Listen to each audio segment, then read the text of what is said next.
이번 주제는 소시오패스입니다. 저번에 제가 사이코패스에 관한 이야기를 하면서 준비하게 되었는데 저번 주제가 생각보다 굉장히 흥미로웠고 또 시청자 반응도 여러분 반응이 굉장히 좋았어요. 그래서 이번 궁금하지요에서는 소시오패스에 관한 진실에 대해서 알아보도록 하겠습니다. 요즘 살인을 저지르는 범죄자들을 보고요, 좀 잔인하다 싶으면요, 우리가 사이코패스다, 소시오패스다 하는 말을 너무 쉽게 붙이는 것 같아요. 하지만 통계적으로 정신적으로 문제 없는 사람이 살인을 저지르는 경우가 더 많습니다. 하지만 사람들이 혼동해서 사용하기 때문에요, 이런 범죄 상태에서의 정신적인 측면에서의 구분을 좀 해보도록 하겠습니다. 구분은 쉽게 세 가지로 일반인, 그리고 사이코패스, 소시오패스 이렇게 셋으로 나눌 수가 있겠는데요. 먼저 일반인의 보통 심리 상태를 가진 사람이 범죄를 저지를 때 어떤 마음을 가지고 있을까에 대해 생각을 해봅시다. 정상적인 교육을 받은 사람이라면요, 범죄는 저지르면 안 된다라는 것을 이미 머리랑 마음으로 알고 있어요. 이해하고 있습니다. 하지만 자신이 처한 상황과 그 어떤 욕구가 죄책감이라는 것을 넘어서 절제를 하지 못해서 결국 범죄를 저지르게 되는 거죠.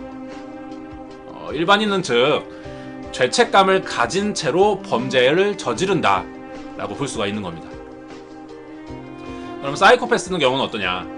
자신이 하는 행위가, 사이코패스는 자신이 하는 행위가 이것이 범죄에 해당되는지를 알지를 못해요. 알지를 못합니다. 그리고 이것을 범죄라고 알려줘도 이해하지 못합니다. 사이코패스 유형의 범죄자들은 대부분의 목적이 자신의 쾌락을 위해서 저질러요. 그래서 윤리적, 도덕적 규범에서 느껴야 하는 죄의식이 없습니다. 이게 죄인지 모르니까 애초에. 이런 죄의식이 없는 채로 살인을 저지르게 됩니다. 자, 그러면은 마지막 오늘 이야기할 소시오패스는 어떨까요? 이 사이코패스와 소시오패스를 구분짓는 가장 큰 이유 중에 하나가 이 부분인데요. 이 사람들은 범죄를 저지르면 안 된다는 것을 알고 있어요. 알고 있어요. 사이코패스와는 다른 부분이죠. 하지만 자신의 목적 달성을 위해서 범죄를 아무렇지도 않게 저질러서 자신에게 이득을 보게 하려는 행위를 합니다. 이 과정에서 죄의식이 없다는 거죠. 이렇게 구분할 수가 있어요. 하지만 사실 사이코패스와 소시오패스의 공통점은요, 극단적 이기주의에서 오는 자기 합리화에 의해 발생되는 범죄다 라고 말할 수가 있을 것 같습니다. 구분은 할 수 있지만 이기심 때문에 발생하는 범죄라는 거죠. 소시오패스의 특징과 그럼 사이코패스와의 차이점에 대해서 한번 얘기해 볼게요. 소시오패스라고 하는 사람들에게 전반적으로 드러나는 특징들은요, 크게 10가지 유형 정도로 볼 수가 있어요. 지금 제가 몇 가지를 말씀을 드릴 건데 이러한 성격을 보이는 사람이 주위에 있는지를 생각해 보시면서 들으시면 좋으실 것 같습니다. 자, 사진으로 먼저 띄워 놓을게요. 소시오패스의 특징 10가지. 자신의 성공을 위해서 어떤 범죄를 저질러도 전혀 양심의 가책을 느끼지 않는다. 두 번째, 자기 성공을 위해 타인을 이용하는 것이 능숙하다. 세 번째, 약속을 깨는 일이 빈번하다.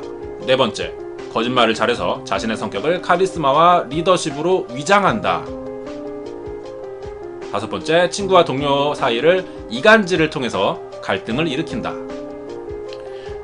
개인의 이익을 위해서라면 집단의 위험도 감수한다. 자기 잘못이 들통날 경우 동정심을 유발시키려 한다.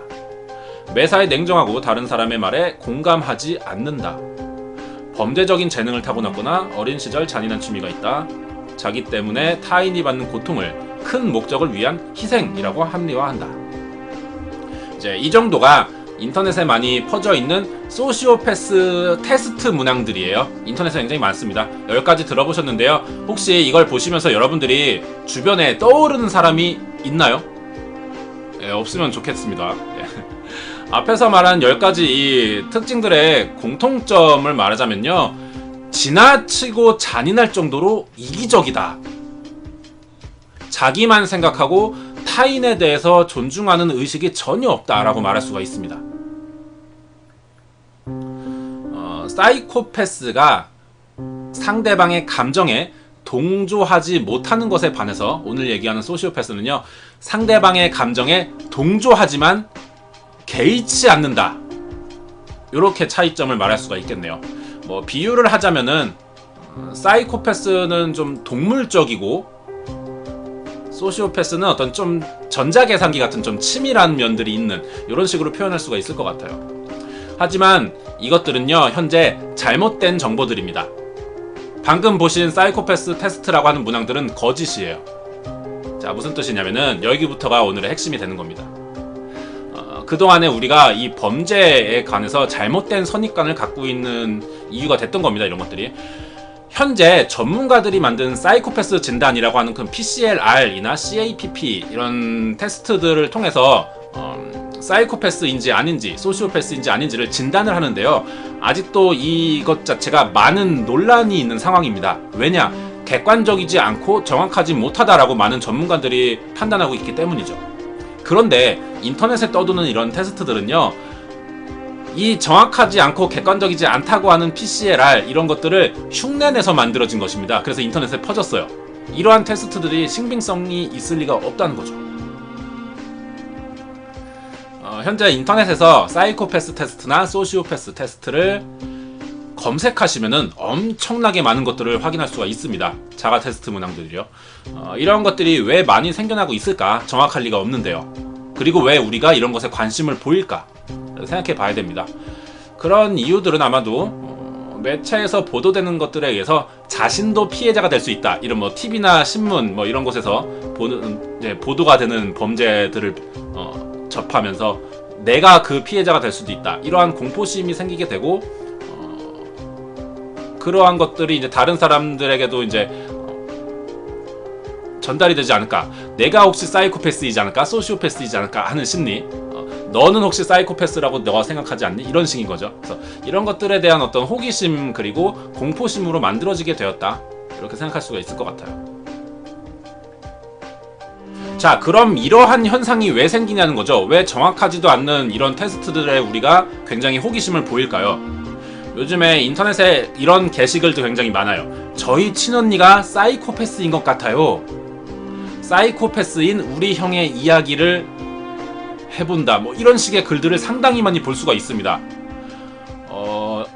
이것을 우선 알고 가야 돼요. 정신의학자들은요, 절대 함부로 병의 진단을 확정짓는 발언을 하지 않습니다. 왜냐? 이것이 곧 분란을 조장할 수 있기 때문인 건데요. 예를 들면 이런 식인 거죠. 의사가 만약에 TV에 나와서 수면 부족에 관한 이야기를 한다고 했을 때, 만약에 의사가 수면 부족으로 인해서 정신질환이 발생할 수 있습니다 라고 합니다. 절대로 수면 부족으로 정신질환이 생깁니다 라고 하지 않아요. 그럴 수도 있다, 그럴 가능성이 있다 라고 말합니다. 의사들은 함부로 단정 짓지 않아요. 의사인 사람이 함부로 이런 단정 짓는 발언을 하게 되면요, 일반인들이 이야기를 듣게 되면은 수면 부족을 갖고 있는 사람들을 그냥 아무렇지도 않게 정신질환자로 판단하기 때문에 그래요. 사이코패스와 소시오패스는요, 이기적인 성향을 강하게 띱니다. 이럴 때 이런 말을 정신과 의사에게 들었을 때 우리 주변에 조금만 이기적인 사람이라도 보여주면은 이 이기적이다라는 한 가지만 가지고 그 사람을 사이코패스인가봐 라고 생각하게 되기 때문에요, 이런 게시글들이 생겨나고 있다라고 보여집니다. 이것은 굉장히 위험한, 일부분만 가지고 전체를 판단하려고 하는 위험한 사고라고 생각이 됩니다. 그러면 또 궁금한 게 있죠. 그러면은 왜 우리 사회에 이러한 인식이 깔려 있는가라는 거죠. 왜 쉽게 타인에 대해서 사이코패스인지 소시오패스인지를 계속 확인하려고 하고 함부로 그렇게 표현을 하고요. 왜 그렇게 됐을까요? 어떤 보고서가 하나 있었어요. 범죄에 대한 보고서인데 이것이 상당히 오해의 소지가 많은 연구 보고서였어요. 어떤 내용이냐면은 전체 범죄자의 20% 정도, 그리고 연쇄살인마의 90%가 사이코패스 내지는 소시오패스다라는 주장의 연구 보고서가 있었습니다. 쉽게 들었을 때 어때요? 연쇄살인마의 90%는 사이코패스다 라는 말이 상당히 자극적으로 들립니다. 그래서 우리가 연쇄살인 하면은 사이코패스구나 라고 선입관을 갖는 것이죠. 여기에는 전체 인구 중에라는 전제가 빠져있기 때문에 그런 거예요. 일반인들이 연쇄살인마의 90%를 차지한다는 것에 강렬하게 이제 각인이 되기 때문에 공포를 가지는 건데요. 사실 오히려 흉악범죄를 포함한 중범죄의 80%는요 일반인에 의해서 저질러지고 있다는 것을 우리가 우선 이해하고 나머지 설명을 들어야 되는 겁니다. 전체 인구 비율 중에서 반사회적 인격장애를 띠는 범죄자들의 비율이 높은 게 사실이죠. 하지만 그럼에도 불구하고 대부분의 사이코패스와 소시오패스인 사람들은요 범죄와 전혀 무관하게 살고 있습니다. 실제로 사이코패스 진단을 받은 사람이 현재 사이코패스를 연구하는 박사가 되어서요 전세계에 강연을 다니고 있기도 하고요. 일부의 사람들은 록펠러나 카네기, 스티브 잡스, 마크 주커버그 이런 사람들을 소시오패스의 범위에 포함된다라고 말하기도 합니다. 하지만 이 사람들이 범죄를 저지르지는 않죠. 이런 유형의 사람들을요 우리가 정신의학적인 측면에서 관찰을 해야죠. 무조건 범죄자로 낙인을 찍으려고 하는 이런 사회적 인식을 바로잡아야 한다고 생각합니다. 쉽게 말해서 우리가 지금 생사람 잡을 수도 있으니까 신중해야 된다는 거죠. 그럼 과연 소시오패스는 무엇인가에 대해서 이야기를 좀 해보도록 하겠습니다. 현재 우리에게 알려진 정보들에 의해서 정의를 해보자면요. 소시오패스란 사이코패스 이후에 생겨난 개념으로 범죄 형태에서 정신질환적인 성향을 표출하는 사람에게 진단하는 말이라고 하는 사이코패스와 좀 유사하지만 조금 다른 형태를 보이는 정신적 질병이다 정도 이렇게 알고 있습니다. 하지만 오늘 여러분들이 좀 놀라실 수도 있을 것 같아요.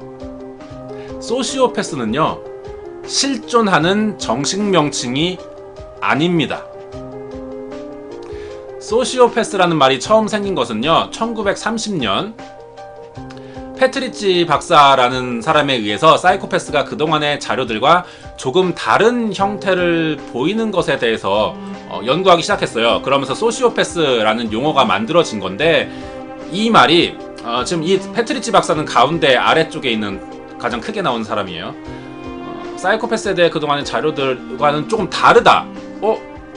좀 다른 사람이 보이는데? 그래서 이제 연구를 했던 거죠. 그래서 사이코패스에서 좀 분류하기 위해서 만들어진 말이에요. 근데 50년대 이후부터는 사용하지 않습니다. 왜? 이게 사이코패스와 선을 그어서 정확하게 분리하기가 애매모호했거든요. 서로 겹치는 부분도 굉장히 많고 그래서 분리하자니 애매모호했다는 거죠. 이 사진을 좀 보겠습니다. 우리나라 신문기사였는데요. 자, 김길태 어린 시절 아버지 등으로부터 폭행당해 거짓말 등하다 범죄 후 죄책감을 못 느낀다. 오원춘 가난 무지 등으로 냉대받았고 대인관계에 어려움을 겪는다. 김수철 부모를 잃고 어렵게 자랐다. 거짓말에 능숙하다. 강성희 주변과의 교류가 거의 없다. 범행 후에 죄책감을 못 느낀다. 이 사람들을 통틀어서 강력범죄를 저지른 소시오패스다라고 말을 하는데요. 사실 이 소시오패스라는 단어를 빼고 사이코패스를 넣어도요 별반 다를 게 없어요. 이걸 얘기하고 싶은 겁니다. 크게 다르지 않습니다. 그래서 현재 범죄 심리학계에서는요 소시오패스라는 용어 자체를요 사용하지 않아요. 현재 사이코패스든 소시오패스든 구분하지 않고요 그냥 반사회성 인격 장애로 통일된 말을 사용합니다. 이런 이유로 인해서 현재 정신의학이나 범죄 심리학계에서는요 소시오패스라는 말을 사용하는 곳은 없어요. 오늘 하고 싶은 이야기가 이겁니다. 그럼에도 불구하고 우리가 소시오패스가 마치 실존하고 있는 질병인 것처럼 사용하는 이유가 있습니다. 우리 굉장히 익숙한 단어예요. 이게 왜 이렇게 됐을까라는 거죠. 이걸 생각해 보겠습니다. 아마도 매체에 효과가 작용했을 거다라고 생각이 듭니다. 예전에 드라마에서 사이코패스 캐릭터들이 등장을 했었어요. 많이. 하지만 최근에는요 소시오패스라는 캐릭터들이 등장하고 있습니다. 왜일까요? 왜 전문가들은 사용하지도 않는 소시오패스라는 말이 실제로 존재하는 것처럼 우리 주변에 자리 잡고 있을까요? 제 생각인데 여기부터는 아마도 사람들의 호기심을 끌기 좋은 소재라서 이지 않을까 하는 생각이 들어요. 우리가 국내의 잔인한 범죄자들로 인해서 사이코패스의 존재가 있다, 이러한 개념들이 이제 우리나라에 알려지게 되었어요. 그 당시에는 아무런 감정 없이 상대방을 죽이고 죄책감도 갖지 않는 살인자라는 것에 대해서 굉장히 충격을 받았었거든요, 우리나라가. 대체 이들의 정신 상태가 어떻길래? 라는 궁금증 때문에 사이코패스에 대해서 우리가 그동안 호기심을 가지고 있었습니다. 그리고 한 10여 년 지났었죠. 그 상태로 해서 언론이나 매체, 뉴스, 잡지, 책 등에서는 우리들의 이러한 호기심을 충족하기 위해서 많은 곳에서 사이코패스들을 다루기 시작했고 사람들의 관심을 얻는 데 성공했었죠. 그런데 한 10년 지나고 나니까 소시오패스라는 게 등장한 겁니다. 사람들은 사이코패스에 대해서 10여 년 동안 관심을 갖고 있다가 이것에 시들어질 때쯤 소시오패스라는 개념을 노출시키기 시작한 거죠. 사이코패스와 같은 건데 그런 식의 범죄자인데 조금 다르대, 이렇게 생겼대, 이렇대더라가 되는 겁니다. 그렇게 관심사가 우리가 사이코패스에서 소시오패스로 그대로 이어진 거죠. 만약에 학계 연구 결과처럼요, 사이코패스와 소시오패스로 이걸 구분하지 않고 반사회적 인격장애로만 노출되면요, 이런 매체들에서는 아이템이 하나가 줄어들게 되는 거죠. 그래서 곧 돈으로 연결되는 부분이 있는 곳에서는요, 항상 사이코패스와 소시오패스를 둘로 나누어서 다루고 있습니다. 저는 이렇게 생각이 들어요. 그래서 마지막으로 오늘 내용을 정리해 보자면요, 소시오패스란 학계에서 인정받는 말이 아니기 때문에 사용하지 않으며 사이코패스나 소시오패스를 구분하려고 하는 것은 무의미하다. 그리고 우리 주변에 소시오패스에 관한 흥미를 끄는 주제들은 모두 사람들의 관심사를 이용한 마케팅의 일종이다라고 볼 수가 있겠습니다. 저도 사실 이 조사를 하면서요, 제가 생각했던 거랑 진행 방향이 너무 달라서 놀랐어요. 현재 소시오패스는 그 실체가 없는 것이고요, 현재 학계에서 사장되어 가고 있는 중이고 이미 오래전에 연구가 끝났다는 거죠. 소시오패스는 존재하지 않습니다.